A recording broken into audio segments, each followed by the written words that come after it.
Good evening, good afternoon, or good morning, wherever you are. This is update on Nigeria's security situation, and my name is Rumande Shawulu. Today, give you an update on the security situation in Nigeria, and as well take reactions to the comment made by the National Security Advisor in Kaduna, during which he did say that the security situation in the country had improved. In the last 1 week, there have been some success stories by the Nigerian security agencies. Troops neutralized 17 terrorists and destroyed their camps. The military, according to the Chief of Defense Staff, is reassessing operational strategies in Plateau. The police have reported that they have arrested 456 suspects in 1 month. And the communal clash in Cross River State has claimed additional 10 lives and 31 houses destroyed. And of course, troops rescue an abducted lecturer in Taraba State. And this morning, contractors of the federal government are protesting over alleged non-payment of their fees after they executed their contracts. The Northeast Joint Task Force Operation Hadin Kai has neutralized 17 members of the Boko Haram ISWAP terrorist group in Bama, Konduga, Gwoza, Magomeri, and local government areas of Borno State, and also in parts of Michika in Adamawa State. During the operations, the troops discovered and safely detonated over 14 improvised explosive devices, IEDs, planted by the terrorists in different locations. A press statement issued on Monday by the acting director of public relations of the Theater Command, Captain Ruben, said several terrorists were neutralized, while some assorted arms and munitions were recovered. According to him, they said operations including fighting patrols, ambushes, clearance, and logistics strangulation operations stretched from Michika in Adamawa local government area to Bama, Konduga, Gwoza, Magomeri, and local government areas of Borno State. According to him, another operation conducted around the general area of Bulala Daburi, Alaodam, Bita, Kawu, Alam Gambari, and Ajiri and Balabulin resulted in neutralizing over 17 Boko Haram ISWAP terrorists.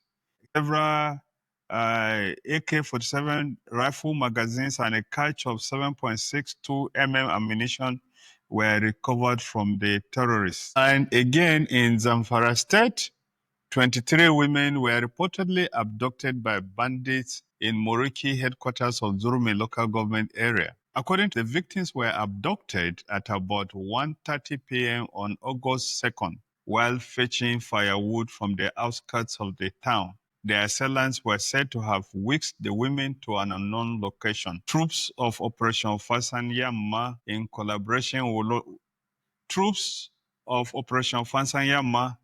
collaboration with local vigilante and other security agencies conducted a search and rescue operation to ensure the safe return of the victims.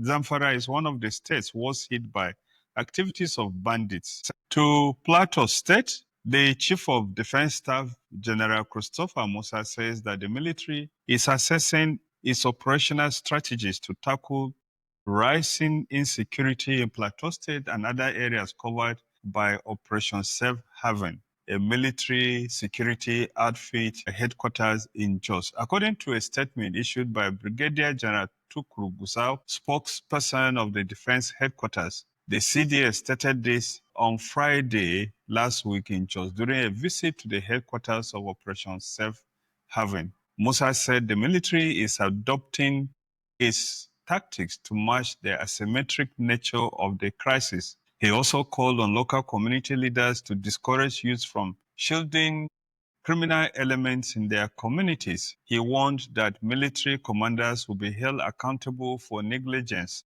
and promised logistic support for troops. And in Kaduna State, police arrest 456 suspects in 1 month. A Kaduna State Police Command says that it has arrested a total number of 456 suspected criminals within the month of July.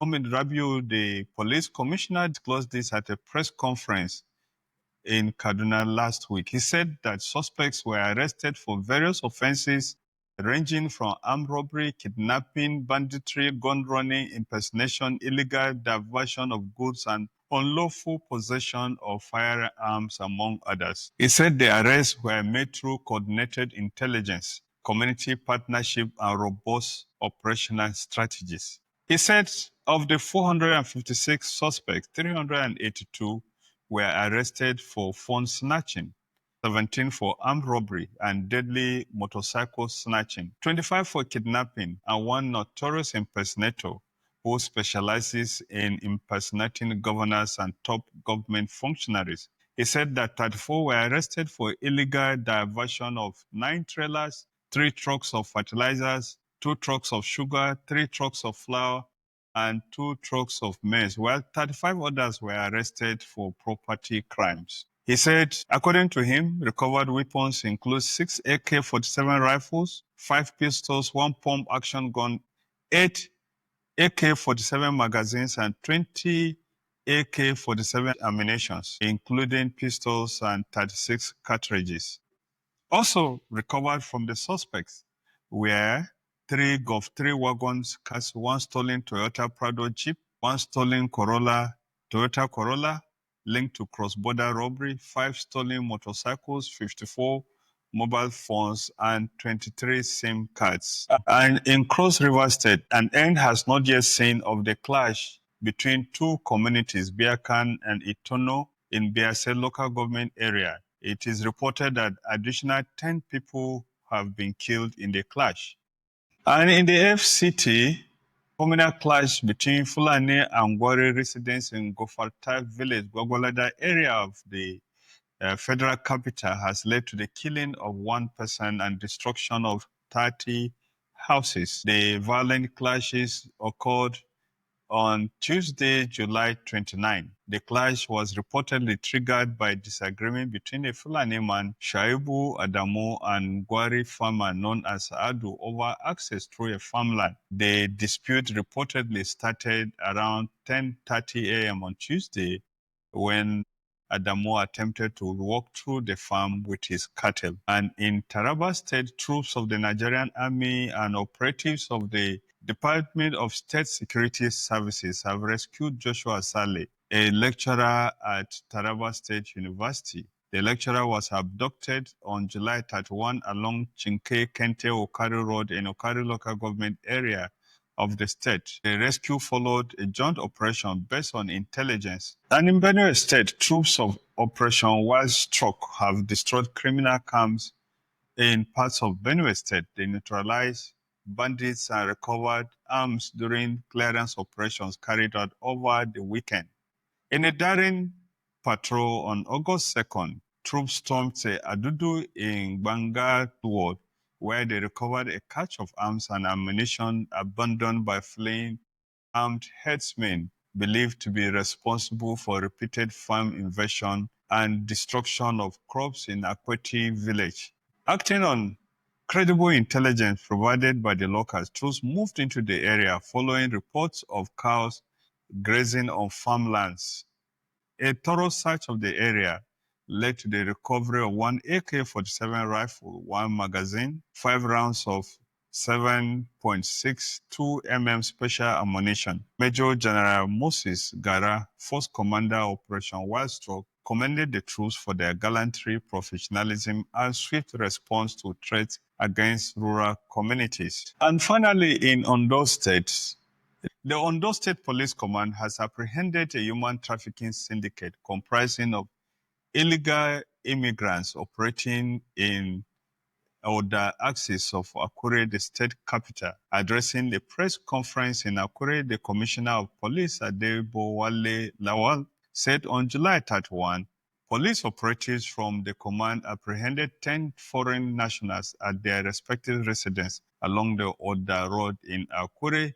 He said that the syndicate, who were nationals of various African countries, came into Nigeria through the Republic of Benin. Lawal said The illegal migrants were nabbed in their residence following intelligence reports about their activities. The police chief said that one of their victims, a 29-year-old Congolese national, who was lured into the country under the pretext of training him in online businesses, was rescued during the raid.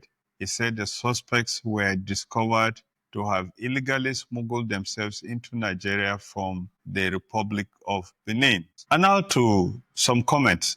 You recall that the National Security Advisor was in Kaduna defending the government about how much the government has achieved on the issue of security. However, the comments that he made did not go down with several other security experts. Let me take one of such comments. Now, this is the comment that we received. Let me read it. You have done wonderfully well again. It is unfortunate that the NSA made a tactical level presentation that a company commander will conveniently do and better. I expected a grand strategic level briefing from an NSA. What are the links of these terrorists with other non-state actors in the region, Africa and globally? What is the update on their finances and sponsors? What has government done with the recent captured terrorists after the Benue and other killings? We are not making meaningful progress because some of the key officials in our security agencies are not working enough or don't know what to do to help Nigeria come out of this. It is unfortunate. The government needs to do a lot more if possible. Change those serving the country appropriately. Security should not be politicized, else we are doomed. Now, the fact of the matter is that the comments made by the security advisor, the national security advisor, raise much more questions than actually resolve the issues that are at stake. And some of the things that he said actually are some of the reasons that created problems for the Nigerian security agencies that made, in the long run, comments such as the ones that were made by the National Security Advisor will create problems for the Nigerian security agencies to the extent that the National Security Advisor will appear to be admitting that people are killed and are not being tried or brought to justice. Now, another question which people would have expected that he will provide answers for is how many of the communities in Saudi that were taken over by these bandits that have been cleared of the bandits and the people have returned, how many of them in Plateau State? And how many of the communities that were not farming because of the bandits and banditry and kidnapping that have been successfully transformed and the people have gone back to their lands, to their homes and are rebuilding? And what provisions of assistance has the government made the last 1-2 years that they have been in power to get communities to go back to their homes? Now, coming to tell the public that he himself, the National Security Advisor, and some top government officials went to Kaduna by road does not tell any story. It could have been arranged. They could have sent security, flooded the road with security overnight so that no threat would have come to them. Is the NSA saying, therefore, that all this time, top government officials have been flying to Kaduna, they have not been going by road. So it is only the poor people who go by road that were being killed. So, you see, even though people in government and politics believe that all publicity is good, there are some types of publicity that are not good. And over time, I think if you look at the nature of the evolving security situation in Nigeria, you see clearly that there's no single one-fit-all solutions that you can bring.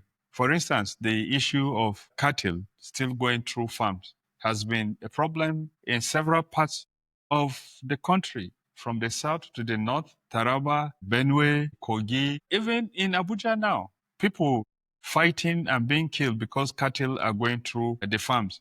What is the program that government has to help the Fulani to ensure that they are able to feed their cattle without destroying farms, which other people also need? And how many people have been arrested across the country for trespassing on farms and have been successfully prosecuted? Those are the types of questions that answers will be expected. The National Security Advisor will be more credible to the public when next time he speaks, he has a global picture of Nigeria that tells a story that people can relate with, how things have improved and what activities or actions have been taken to ensure that whatever Nigerians are crying about, the government is listening and having a solution to.